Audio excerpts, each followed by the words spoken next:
Alors Yann, vous allez être content, on va se détendre un petit peu maintenant. Alors je déteste les billets d'humour, vous avez vraiment intérêt à être drôle. Parce que autant les drames ratés, ça se voit pas, mais les comédies ratées, j'en ai fait une, ça se voit. C'est très méchant ce que vous faites, Yann. Mais non, je la mets en confiance. Vous avez juste intérêt à ce que ça soit drôle. Parce que je vois déjà le déguisement, donc je vois déjà de quoi ça va parler. Non, je crois que vous ne voyez pas, parce que la personne que vous avez en face de vous, c'est attention. pas Obélix ? Non, absolument pas. Alors la moustache ne lui rend pas honneur, puisque c'est l'auteur d'Altérité et Transcendance, votre philosophe favori. Je retire ce que je viens de dire. Du coup. C'est Emmanuel Lévinas qui est avec nous ce matin. Alors par contre, je crois qu'il y a erreur. Moi, c'est Emmanuel Lavinas. Voilà. Mais, comme mon nom l'indique, je suis philosophe, mais de comptoir. D'accord. Il semblerait qu'on ait affaire à un petit quiproquo. Ça, j'en sais rien, je le connais pas, mais vous pourrez lui dire de ma part à votre quiproquo qui fait pas bien son boulot. Après, moi, je suis content d'être là parce que Monsieur Yann Moix, moi, je vous adore. Et d'ailleurs, je pense que vous allez m'adorer aussi, exactement. Oui. Alors, pourquoi ça ? Pourquoi il va vous adorer ? Monsieur Moix, il aime bien accompagner des gros déconneurs visiter des dictatures. Donc moi, ce que je propose à Yann, c'est qu'on se prend une caisse de Beaujolais et on va passer un week-end chez ma belle-mère. Parce que je vous le dis, à côté d'elle, Kim Jong-un, c'est Mireille Mathieu et Karl Lagerfeld. D'accord. Et vous avez déjà lu des livres de notre invité, Yann Moix ? J'ai essayé de lire Naissance, mais bon, 1142 pages, comment te dire ? Moi, le truc le plus long que j'ai lu de ma vie, c'était ma liste de courses. Ah oui, d'accord. Je dois racheter du Sauvignon, de la soupe, puis des croûtons. Faut pas que j'oublie non plus de racheter du PQ, du molletonné, pour pas irriter mon derrière. C'est joli. C'est une rime riche. Ouais. Merci de vous être censuré en tout cas. De rien. L'alcoolisme n'empêche pas la délicatesse. Effectivement. Mon pote Roger au PMU, il me dit toujours, il y a quand même une âme de poète qui se cache derrière tous tes ulcères. C'est joli. Et d'ailleurs, je suis pas venu les mains vides, j'ai écrit un petit poème pour Yann. Ça va le toucher, je sens. Tu t'appelles Yann Moix et je t'aime bien. Tu es plus sympa que les taxes sur le vin. Yann Moix, j'aurais voulu t'envoyer un fax et bon, là je suis arrivé à court de rime en axe en fait. En plus, j'arrive plus à lire la suite, il y a une tache de Homédoc sur le deuxième verset, putain. Bon. C'était très beau en tout cas, Emmanuel. Mais c'est quand même un peu dommage, on était censé recevoir un grand penseur ce matin. Vous y connaissez pas du tout, vous, en philo ? On va dire que j'ai les bases, quoi. Par exemple, je sais que c'est Platon qui a inventé le premier cocktail, le gin platonique. Très bon. Voilà, et alors, juste après, on a Descartes qui a inventé le sien en revenant de Cuba, c'est le Morito ergo sum, comme chacun sait. Bien sûr. C'est la philosophie sous un autre angle, quoi. C'est intéressant. Je vous ai dit, je suis philosophe de comptoir.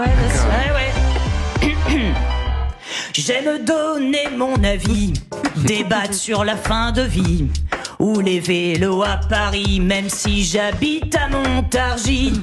J'ai aussi une théorie sur le petit Grégory. Je te le dirai si t'es gentil et si tu me payes un autre chablis. Dire des conneries en buvant de la liqueur, relayer les idioties que je vois sur Twitter. Payez votre tournée de rhum arrangé.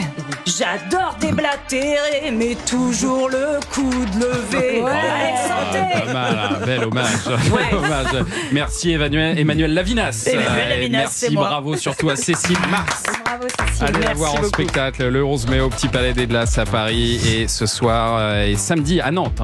C'est ça, tout à fait. Je vous propose pas. Du coup. Non, mais vous avez tout à fait raison de défendre l'alcool parce qu'on est dans une société où on n'a plus le droit de faire quoi que ce soit. À la télévision, on n'a plus le droit de boire en direct. Même on peut plus fumer, on peut absolument rien faire. Quand vous regardez les émissions des années 70-80, c'est marrant parce que les gens fumaient, buvaient et c'est marrant.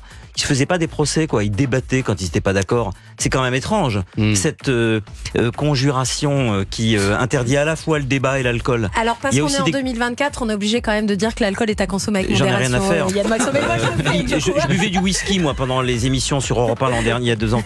Mais avec modération, je me souviens. Je trouve qu'on est prisonnier d'une chose, et je vais rajouter quelque chose qui va aggraver mon cas. C'est que je pense aussi qu'il y a des gens qui ont besoin de boire. Et s'ils ont envie de se détruire, ils ont le droit de... Non, mais si quelqu'un veut se suicider lentement, parce qu'il n'a pas les moyens de se suicider violemment, d'un coup, eh bien, c'est la liberté humaine fait qu'on a le droit de se droguer, on a le droit de boire, on a le droit de se détruire avec l'alcool. On a le droit de lui tendre la main aussi. On a bien sûr. Et pour d'autres, c'est une maladie aussi. C'est pas forcément un choix. Arrêtez. Non, mais vous êtes là, vous vous sentez obligé, mais c'est pas ça que je veux dire. Ça, on le sait que l'alcool est mauvais pour la santé. Je dis que il y a un droit à la destruction. L'être humain est malheureux, le bonheur n'existe pas forcément, et on doit respecter aussi ceux qui ont choisi de se détruire par la drogue et l'alcool. Et les mains tendues, elles existent au niveau institutionnel, au niveau journalistique, comme vous faites très bien.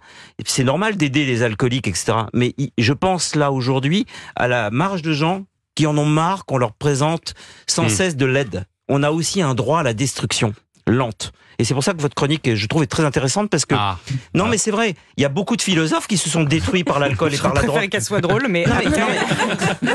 Il y a beaucoup de philosophes... Je vais enlever cette moustache parce que cette discussion est très sérieuse. Non, mais il y a beaucoup de philosophes et de penseurs et de grands écrivains qui sont détruits mais parce que c'était un combustible. C'est aussi intéressant de voir comment on a la manière qu'on a de se détruire. On a heureusement des moyens de s'évader. Ça, c'est une chose. Et on a aussi des moyens de se détruire. Je ne fais pas la publicité de ça. Je ne bois quasiment jamais d'alcool. Je me suis jamais drogué.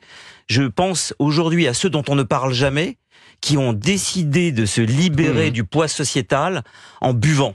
C'est tout. C'est pas pour faire le malin. Je pense qu'il faut aussi en parler de ces gens-là. De la liberté. On les embrasse.